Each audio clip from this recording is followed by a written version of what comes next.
Welcome to What the Paper Said, in which I, Patrick Crozier, skim through the Times from 100 years ago, read some of the articles and comment on the ones I find interesting. In this episode, the week ending the 8th of April 1923, robots, juries, when bus drivers were nurses, and how a future queen was referred to. But first, the headlines. Last week I mentioned that there was a Roman Catholic archbishop was sentenced to death and had his sentence commuted to life imprisonment in, I think actually it wasn't commuted to life imprisonment, it was 10 years, in the Soviet Union. He got off, but his sidekick, Monsignor Butkevich, did not, and he's been shot. I can't help feel this is perhaps related to another story that appeared, one of many, about Lenin's illness, and I suspect there's some sort of power struggle going on, although not being someone who understands power struggles, I wouldn't want to comment. The other big story of the week was there's been some bloodshed in Essen.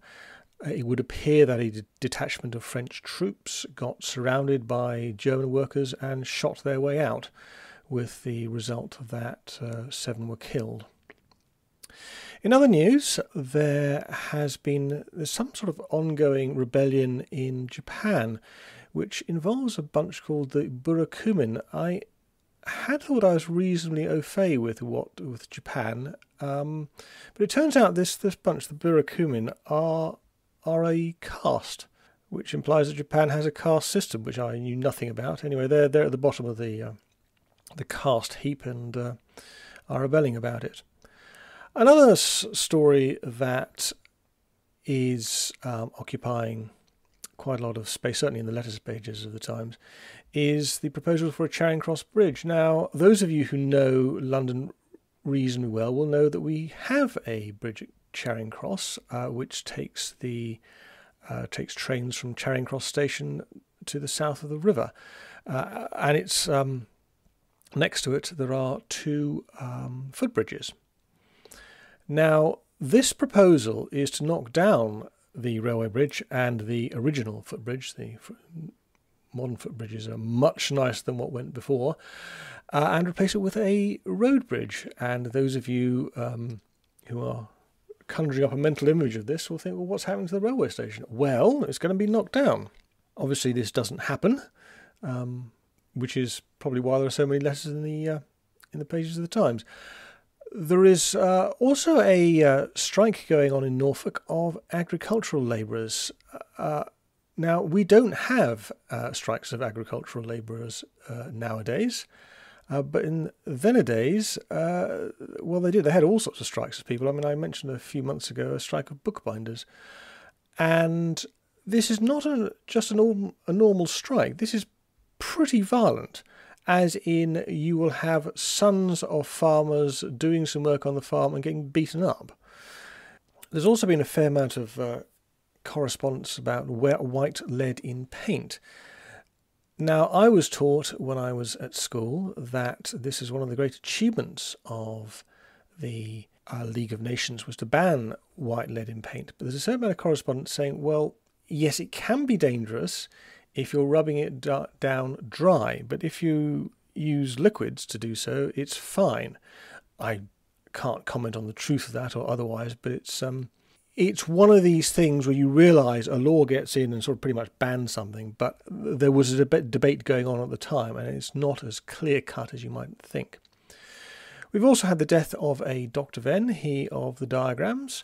Well, I say that, I suspect he was responsible for a lot of other things, and rather more important things than that, but that's what I know him for, and probably most of you know him for. But anyway, he's died. And now, this sounded a lot better when I wrote it, but a few weeks ago, you may remember, in real life, you may have heard of the story, that a woman who accused the President of France of being a filth has got charged. Well, much the same happened 100 years ago. Prime Minister Poincaré, this is Prime Minister Poincaré, not President Poincaré. He's ceased to be president and has become Prime Minister. Anyway, he was at some do and he was insulted by a woman, She was arrested and very gallantly, Poincaré, Raymond Poincaré, asked that the charges be dropped, and I believe they have been. The Duke of York is due to marry Elizabeth Bowes-Lyon later this month, and there's been a smattering of articles in the Times about their doings. One on Thursday concerned the future Queen Elizabeth's first speech, which was a thank you to, I think it was something like the Boot and Shoemakers Confederation, but they'd given her some sort of present. But what was interesting to me was the subheading, which was this: the bride-elect's first speech. I had never heard the expression bride-elect. I've heard the expression president-elect, as in a man who's been elected president, but I didn't think they elected brides until it was. I did some Googling about this, and it turns out that it's because the Duke of York has elected her as his bride. He is the one who's chosen. Anyway, odd expression, obviously one that's descended into disuse, but interesting. All very civilised, unlike this. This is from Saturday the 7th of April. An LGOC driver, LGOC is the London General Omnibus Company, which is owned by UERL, which is the United Electric Railways of London. Anyway, an LGOC driver was fined £10 at Marylebone Police Court yesterday and ordered to pay costs amounting to 4 guineas for driving negligently and for wilful misbehaviour. It was stated that he zigzagged across the Kilburn High Road with the object of preventing the free passage of an omnibus run by a small company which had started a new service, the process being known as nursing the opposition vehicle. A witness said that at one point of the journey the defendant pulled up dead and compelled the driver of the other omnibus to do the same, with the result that several passengers were thrown to the floor. This is precisely the sort of thing that often gets brought up as an argument for state ownership of bus services. I would point out that it is being dealt with. It is a criminal offence, these things, and that this man has been fairly heavily fined. That's about £15, which will be 3 ounces of gold. So that's a lot of money. Even if his employers pay his fine, I don't think that it would have been a worthwhile activity for them. There's also been a number of stories about grand juries. Now, when you think about grand juries, you think of America, where they still have them. They had them in Britain until, well, sometime in the 1920s, I believe. And there's certainly a lot of stories about, well, they're a bit of a pain to do. But there's also such a thing as a jury of matrons. This was a letter from a Harry Poland on Wednesday the 4th of April. It is not long ago that a jury of matrons had to be impanelled on circuit, and it is really time that there should be an end of this mode of determining whether a woman sentenced to death should or should not be left for execution. The following is the present procedure.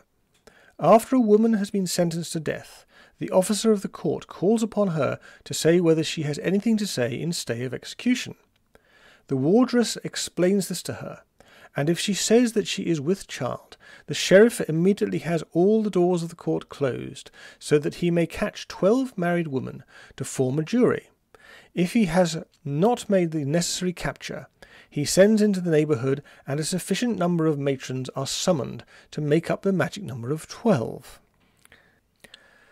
Not a problem we have nowadays. And here's another problem we don't have nowadays. This is from Thursday the 5th of April. Mr. A. Milne's new play. Yes, A. Milne was a playwright before he wrote the Winnie the Pooh stories. Actually, to the best of my knowledge, he may have been a playwright after he wrote them. But at the moment, 1923, he has yet to write the Winnie the Pooh stories, so he has to make his money in other ways. Anyway, Mr. A. A. Milne's new play, The Great Brocksop, is to be withdrawn at the St. Martin's Theatre on Saturday after a run of little over a month. Yes, I maybe should hurry up and write those Winnie the Pooh stories. St. Martin's Theatre, in case you don't know, is... well, it's had the same production on for 70 years now. It is where the mousetrap is on. It goes on. After a short interval, it will be succeeded by R.U.R., the tragedy by the Czechoslovakian playwright Karel Čapek, to which reference has already been made in the Times. The title R.U.R. is short for Robots Universal Rostrum. Actually, it isn't. It's short for Robots Universal Rossum. And the plot is concerned with the manufacture by means of it of machine-made men to do menial services for the state. Eventually they become so human that they learn to love and hate and so to revolt against their human masters. I think 2 points here. Well, they still haven't. And this is the first ever mention or use of the word robot. It goes on. In the Reen Dean production at the St. Martin's Theatre, Mr. Basil Rathbone and Miss Frances Carson are to take the leading parts. So once upon a time he was a serious actor. Anyway, that's all for this week. I aim to have something up next week, but I promise nothing.